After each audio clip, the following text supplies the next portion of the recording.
Sometimes it feels like the sun will never rise, like the birds will never sing again. Believe in a power greater than what you are going through. When you don't know what to do, keep breathing. That's right. When you don't know what to do, just keep on breathing. From the City of Angels in Los Angeles, welcome to all my listeners out there in Radio Land. I'm Dave, the Caregiver's Caregiver, at caregiverdave.com, along with my lovely co-host, best-selling author, and former mayor of Grover Beach in Central California, which is a California beach town, Debbie Peterson. Also coming to you live and on demand 24/7 on numerous syndicated radio and podcast networks on the 30 global audio and video platforms, including iHeartRadio, YouTube, Spreaker, SoundCloud, and so on. In fact, we are proud to be voted #1 caregiver podcast on FeedSpot out of thousands, #1 caregiver podcast of the top 50 on Player FM.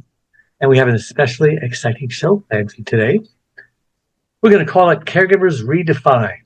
Dr. Roxana Delgado is a 2015-16 Elizabeth Dole Foundation fellow alumni representing the state of Texas. She is a health scientist focusing on military and veteran communities. She's a professor/military research scholar and the director of the Caring for the Caregiver Program at the UT Health Science Center, San Antonio School of Nursing. Her professional experience was inspired by her firsthand experience as the wife of a combat wounded and Purple Heart recipient veteran. She's a nationally recognized speaker, author, researcher, and avid advocate for veterans' health and the science of caregiving. Yes, there is a science to caregiving. She is passionate about what she does, and her goal is to dedicate her life and profession to contributing to science and helping the wounded, ill, and injured veterans and their caregivers discover the ways to thrive. But before we get started, I want to take this moment to thank my last week's guest. Caregivers are healers, and healers can learn to take comfort and pride in their good works. Ron Schoenbaum, MD. And just a reminder, you can watch or listen to that interview and all our interviews, including this one, on our membership website, caregiverdave.com, or any of our other audio and video platforms. All right, enough of that. Roxana, so great to have you on the Caregiver Dave radio show. Thank you so much for having me. I'm super excited to be here with both of you. I'm excited to have you on. Just the little we spoke briefly, you're my new favorite person. You just really relate to everything we do, and I'm so happy. I've got a zillion questions to ask you. But my first question to you, and all my guests, is who is Roxana Delgado, PhD, and why was she placed on this earth? Well, who am I? I'm a person that was born with a lot of enthusiasm and a goal in life. And I was a military spouse, and caregiving just, knocked on my door, and it completely transformed who I was and where I was going. But again, not for the bad. We typically talked about caregiving from a very negative perspective, but it just uncovered new possibilities in my life.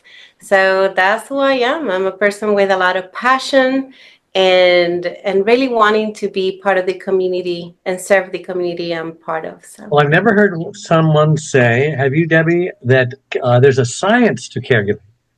Yeah, and I haven't heard anyone say that caregiving knocked on my door. What a lovely way of expressing it. I can't wait to hear more about how did it knock on your door? How did it all start? It was so it was June 29th, 2009. 4 in the morning, I received a call that my husband, at that time, he was deployed in Iraq.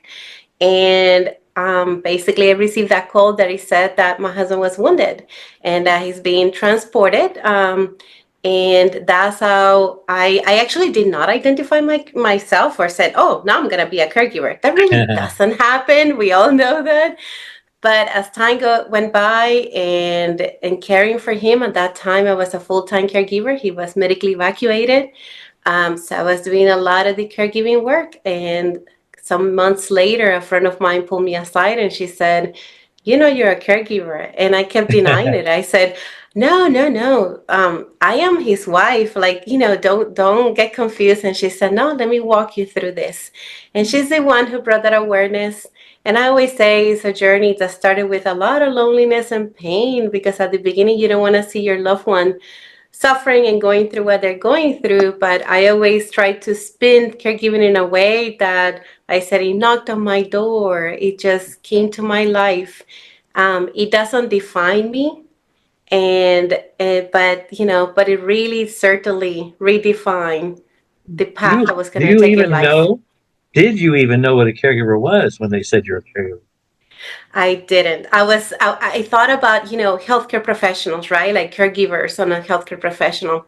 One of the things that I realized is that it's not until I had to experience this myself that I realized that my grandfather was a caregiver to my grandmother for 42 years. And I helped with everything, and I was very active, and he was so active in her care, and I honestly, I didn't realize how much he had to go through, and he was a caregiver himself for 42 years. Yeah, a lot of people don't realize they're caregivers, and you just admitted that you were a caregiver to your grandfather, right? You helped. To my Your grandfather. grandmother, Yeah. helping my grandfather, yes, all of Cool. us engaged with him, but I really never realized, until it happened to me. So.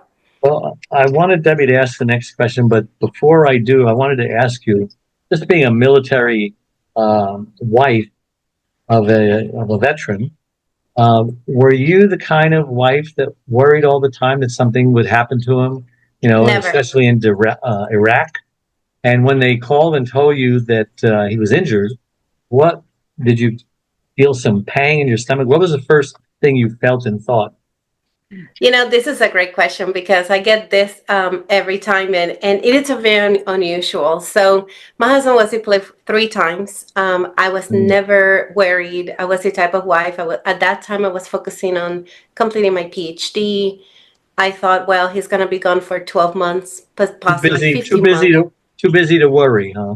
Correct, correct. And I was very engaged with the command, and very engaged with making sure that we send those care packages, just like you see it in the movies. We get together, the spouses, we really take care of the home front. And when I received the call at 4 in the morning, I will tell you, and this is completely honest, what I did. I went on my knees and I prayed. And I Mm. said, God, I will never know why, and I don't care about why, but for what? Give me strength. I don't know how Victor is doing. When you get the call, they don't really release a lot of information, so it could be anything. And there's no Especially worse at thing. 4 in the morning. Yes, and it's not worse thing than imagination, right? So we start thinking about, did he get this or that, or so immediately I went on my knees, I pray, and I said, God, just give me strength, for what is to come, and wisdom to know how to handle it. So and I said in that prayer, and if it's his time and he doesn't make it home, then thank you for these wonderful 9 years that we've Mm. been married. You have given me a wonderful What husband. a great attitude. That's great And advice for spouses of uh, Army or Navy or Marines who are deployed overseas. Just get busy helping do whatever, right? because at the end of the day, you cannot change the situation. And I always say that when the service member joins the military, you join yourself as well. Yeah. So make it your mission to be the best support that you can be. Debbie, Well, I'm really curious about the science of caregiving. Now, that's something I never thought about. Can you explain a little bit about the science of caregiving? Absolutely. So we think about caregiving as day in and day out, right? All the roles and responsibilities. But we sometimes don't think about how those roles and responsibilities will have an impact in the health and well-being of that person, in the health and well-being of the care recipient, the whole family, and how the society we continue to be shaped by caregiving. The reality is that the latest report, from RAND report, says that we have 110 million caregivers. 1/3 of the population is a caregiver. mhm. So we need to understand better how caregiving is shaping not only society, but the own health and well-being of the individual, and also how if we understand that better, then we're going to be able to have better programs and resources to support this, community. So the science comes from all of that, understanding the caregiver from all different perspectives, physical, emotional, financial, social, all the different aspects that we can get influenced by the role and responsibilities that we play. So glad you used that updated number, 110,000, because for years you look on the internet and Google, and it'll say, oh, 40,000, 50,000, 60,000. A million, 110 million. We have 110 million. Mm-hmm. You didn't even know you were a caregiver. It could have been counted. Mm-hmm. And same as it happened to me, I try to bring awareness.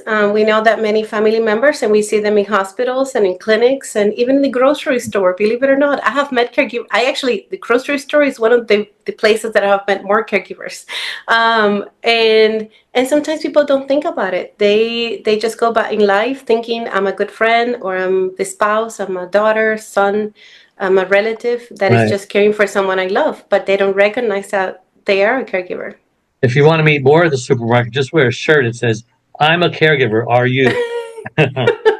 You know what? I'm pretty sure there's going to be a lot of us there. So I have heard from... Sorry. No, go ahead. Finish your thought. I have heard some caregivers saying that the grocery store is their me time. So that's the only time that they have to be by themselves just get some respite. Absolutely. But tell us about the Elizabeth Dole Foundation. The Elizabeth Dole Foundation is started in 2012. Senator Dole is the spouse of the late Bob Dole, and she spent some time in Walter Reed with him while he was having some injuries. And she noticed that there were a lot of young caregivers, and these are more like that were there because of the wars in Iraq and Afghanistan. This is in the early, mid like 2006, 9 or so. And she said, oh my goodness, they're going through a lot of challenges and barriers, and there's a lot of needs in this community. But what was so appealing to her also is that this is young family members that are in the prime of their life, and they have to step aside and disrupt, their school or their goals in life. So she made it a mission to have a nonprofit to help the caregivers. So they work very much with advocacy, creating programs, resources. They have done a number of things to make sure that caregivers are well taken care of in the nation. So they do have a fellowship program, which is one I was part of it, and I'm still part of it. Yeah. So once a fellow, always a fellow. Yeah. And as part of the fellowship program, we receive, education and training on how to be the best advocate.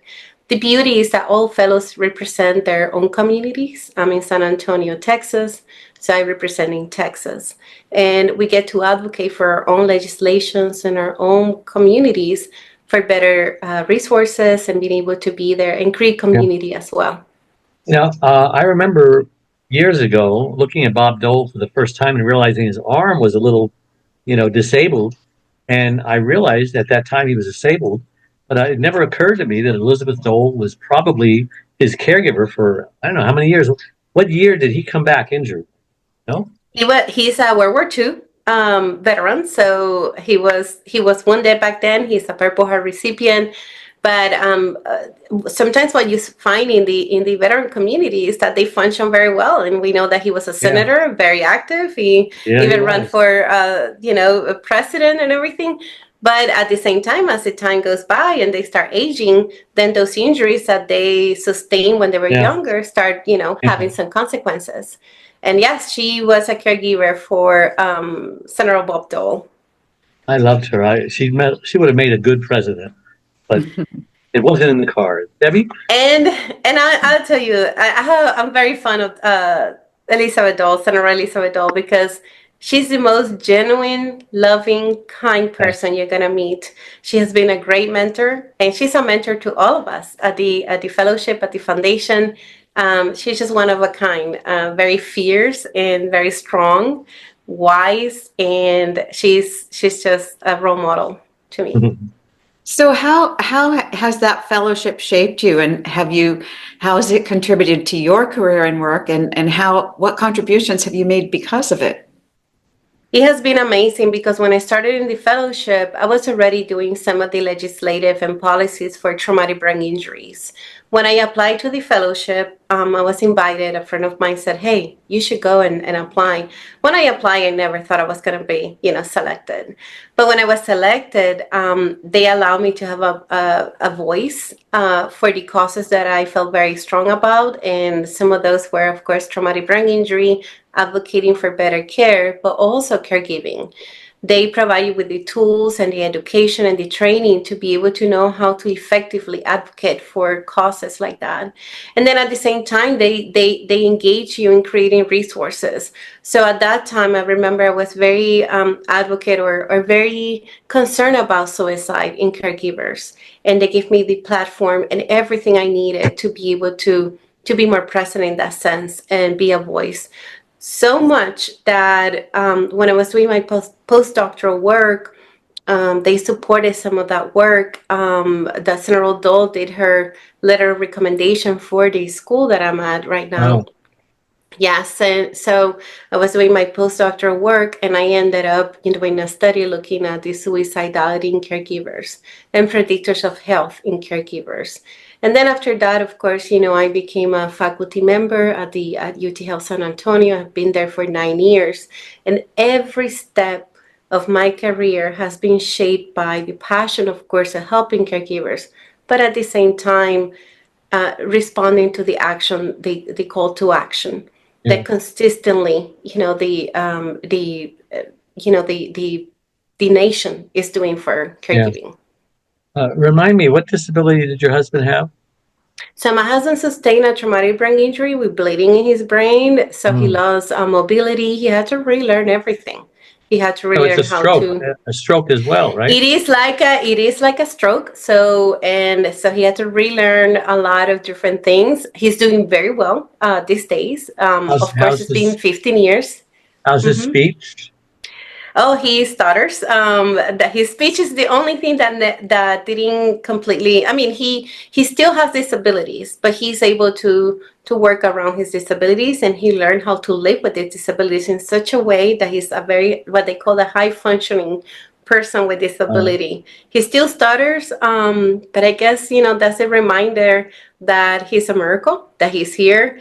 And he always jokes and say, if you don't understand what I'm saying when he meets people for the first time, he said, just read the subtitles. So, so yeah, anyway, there's always humor in this home. So He's very fortunate because my wife would give anything to stutter because she has severe global aphasia. She might be able to use about 12 words, and that's it. And most of the time, it's Pictionary and charades. She understands everything, but so he's very blessed, and you're very blessed because we are. We don't take. separates us from the animals. We are, and we don't take anything for granted. You're mentioning that when my grandma had this severe stroke at the age of 62, she passed when she was 102, and for 40 years she didn't speak at all. She lost all her everything. So how did she communicate? she did a lot of signs, and you're gonna laugh in some way, but I was young. I was only 5 years old. I still remember her voice from when I was 5 years old. But for some reason, I developed like this extra skill. I could understand everything she was saying. My grandpa, the same thing, and my mom and everyone. It's not until I'm an adult that later on, when I was in my 20s, that I remember telling my mom, wait a minute, grandma never had, she never spoke. How did we hold like all these conversations? And my mom one day, she said, you were doing all the talking. So you spoke grandmother. Yeah, but she always laughed, and she was always making signs of what she wanted and everything, and she was always laughing. That I remember. She had a very contagious laugh. It's like my wife. She's a great communicator. She can conversation with anybody at a restaurant who doesn't know her, and they'll be talking for 30 minutes, and they don't realize that she can't talk, but she communicates. And I get about 75 or 80%. So she's a great person. Sounds like your grandmother. Debbie? Wonderful. Well, I'm wondering, what are some suggestions for caregivers for their health and well-being? Do you have proposals or ideas? I am so glad that you're asking that, Debbie, because I typically, one of my first things that I tell caregivers is do not allow the role to consume you in a way that absorbs and you become just that, right? I always believe that caregiving is a role that you're fulfilling, but it's not your identity. So it is so important that caregivers conserve and keep their identity. We may have to learn new skills. So that makes us even better than we used to be, right? Before the caregiving. But it is always very important that caregivers take care of themselves in a way that they continue to fulfill their goals and pursue their goals. The goals may change because there was a life detour. We all, one commonality we have, all caregivers, is that we do remember the day that our life changed. We do remember that diagnosis when it came, or the injuries, or, when life changed, we all remember that day. The important thing is how we're going to live moving forward. And I always say, make it a goal that you do not lose yourself to this role of being a caregiver. Maintain that identity and pursue whatever it is, even if you have to redefine it, pursue something that makes you happy and that can contribute back to the society, to the community. So that's what I have done. I took the role very seriously, but then I shifted my entire career because of it. I said, I don't want to be just a person that experienced caregiving. I want to be a person that used that experience to transform those coming behind. Good for you. I can certainly relate. So if he had post-traumatic stress disorder, a lot of those people will wake up in the middle of the night and become violent. Has any of that happened where he's, dreaming and he's back in Iraq and So one of, almost sure. punches So you in the face or whatever? now, you know what? I have heard that happening. One of the things that because Victor passed out, he completely lost consciousness. Mm. That has helped him not get PTSD. He doesn't have PTSD. He has more like the cognitive issues, balance issues, speech, Right. everything that has to do more Neurology. with that side. He's almost 10%. He's 10% close to be legally blind. So if he doesn't wear like his glasses, he'll be bumping into everything and getting super dizzy. But yes, but more likely when someone has a brain injury, they also have PTSD, especially when they remember and when they go through that trauma. But I'm very blessed in that sense, not discarding that, the others are not blessed, but I feel very fortunate that that is not our case. The person who actually woke up when he, and this is kind of like a side note, but in second deployment, you know how typically is the veteran or the service member, the one that comes back with all this agitation. And like you said, they wake up in the middle of the night. After his second deployment, when he came back, I forgot that he was sleeping with me. So I woke up in the middle of the night and I started punching him, like, get out of the bed. I forgot that he was back from deployment. So he You had always the holds that. PTSD. He always held that against me, like, how come that's not supposed to happen? But yeah, so, but that happens among the spouses too, when we get used to, I mean, the second deployment was 15 months. He was gone for 15 months. So you get used to just being by yourself. What did he do before he went into the service, for a living? And after he came out, and is he still doing it? What is he able to do? What is he not able to do? And how's the finances? How's this affecting him? So you know what? Before he joined the military, we were college sweethearts. So he joined the military early on after 9/11. He joined months later, and we were in our early 20s. And so at that time, I was a graduate student. We both kind of like lived that life of being a military family. We were deployed. He was deployed 3 times. So I mean, what we envisioned was just growing all together in the military until he retired in 2009 when he was wounded. Yeah. And 2009 when he was wounded, then he went through 3 years of full-time rehab. He was still active duty, but under a very special, battalion called at that time they used to call it the Wonder Warrior Battalion, right? So he was there for three years, and I would just take care of him, taking him to all his appointments, and he was in a rehab center, and all that. So he retired in 2012, and at the beginning, he just started volunteering and seeing what he could do. He made it a goal to go back to school. And long story short, he was able to go back to school. He became a rehab and vocational counselor, and to help people with disabilities. He always said, this is not the end of my life. This is the beginning of a brighter future. Yeah. So that positive attitude, and of course, amazing resources and people rallying around us, made it happen. That of us being where we're at, and I want to say that the Dole Foundation was one of them. Their empowerment, their support, is when you see that positive, right, of people saying, hey, you can do it. So in 2014 he graduated and he started volunteering, but today he has a nonprofit, and since 2018. And since 2018, I'm very proud to say that the foundation has served 6,500 families across the nation. He calls the foundation is called TBI Warrior Foundation, and that's the pseudonym that he used when he was blogging before he started blogging. That was one thing that he was still able to do even with his disabilities. That one of the rehab personnel said, Victor, start writing your story. Start writing how you feel. Yes. So he started blogging as TBI Warrior. Why? Because he said, this is not going to conquer me. I'm going to own this, and I'm going to overcome. And today you see him out and about, and he's full-time volunteering, helping veterans and non-veterans. One of the groups that he loved the most is children with disabilities. So he's helping children with traumatic brain injury and disabilities get back to school and being able to be successful in their development. So our life is good. I cannot complain. I always attribute, of course, faith, but having a good attitude towards circumstances changes everything. And that's why I like to say that is redefined. We are not defined by caregiving or by tragedy, but what can we do out of it? How can we flourish?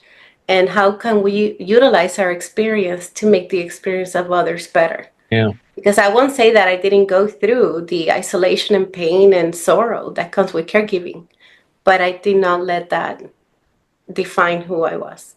We've been doing this for over 10 years and a caregiver for 30 years. My wife is still an amazing individual, a cross between Martha Stewart and Wonder Woman. And, she makes us normal people look like whiners and complainers. Has a powered chair. So we've been traveling the world. And Wow. she uses Pictionary and charades to communicate with. Amazing. Debbie? Well, you noticed me wiping my eyes. So inspirational, so amazing. Thank you. If people want to get hold of you, how do they do that? TBIWaterFoundation.org. With the Elizabeth Dole Foundation is elizabethdolefoundation.org. And I do have also the Caring for the Caregiver program that I'm the director at UT Health San Antonio. So I'll be more than happy to share all that information with my email and the contacts so people can contact me at any time. Very good. Debbie, how can people get a hold of you and find out the amazing things you're doing in the political circles as a former mayor? I'm an advocate too. It's a different kind of an advocate, but you've been involved in this. I'm for local government to enable people to know how to effectively serve and work in their communities. And probably the best thing right now would be mayordebbie.com, just MAYOR, then my name DEBBIE.com. Very good. And remember, all our live shows become recorded pod and video casts on all your favorite platforms. My number one best-selling book, It's Your Life Too, How to Survive and Thrive as a Caregiver, is available wherever books are sold, and also on my free membership website, caregiverdave.com, where you can also schedule a free 30-minute initial coaching call. Talk about whatever you're going through. You can also join my community of 34,000 caregivers on the Facebook community, Caregiver Dave. I have lots of tools, resources, videos, this radio show, and much, much more. And if you click the like or follow button on whatever platform you're on, it helps us help Google reach into more caregivers. So again, a big thank you to all my listeners out there, all over the world for tuning in every Wednesday and making us the number one caregiver podcast on the internet. Debbie and Roxana, thank you for coming on. It was a great interview. So until next week, same time, same channel. May God richly bless you all. Bye-bye. Hi. Our featured speaker is a best-selling author who has written numerous books and articles. He's a speaker, life coach, and host of Dave, the Caregiver's Caregiver radio program. He frequently appears on television and radio shows all across the country and has even shared the stage with Suzanne Summers at Harvard. But his most important role is caregiver to his beautiful wife, Charlene, for over 22 years. Please welcome Mr. Dave Nasani! I want to share with you a love story. In a couple of weeks, my wife and I will be celebrating 44 years of being together. My wife, Charlene, and I had a fairy tale, storybook, romance, courtship, and marriage for the first 21 years of our lives together. One day, out of nowhere, my wife has a headache, the headache of her life. She suffered a massive stroke, and it left her severely speech impaired and paralyzed on the right side. And in that moment, our world turned upside down. I gotta tell you, the next 2 years was like a living hell. I just didn't know what to do. I felt guilty most of the time. I became a caregiver. I didn't even know what a caregiver was. I was experiencing the same problems that other caregivers experience. If you don't take care of you, I can't take care of her. Well, that's why I wrote the book. Now I can teach other caregivers. I'm living proof that you can thrive as a caregiver. My wife and I travel now all over the world sharing our story. One day, life is going to call upon you to be the captain of your boat. Heck, you might be saving your own life. Thank you.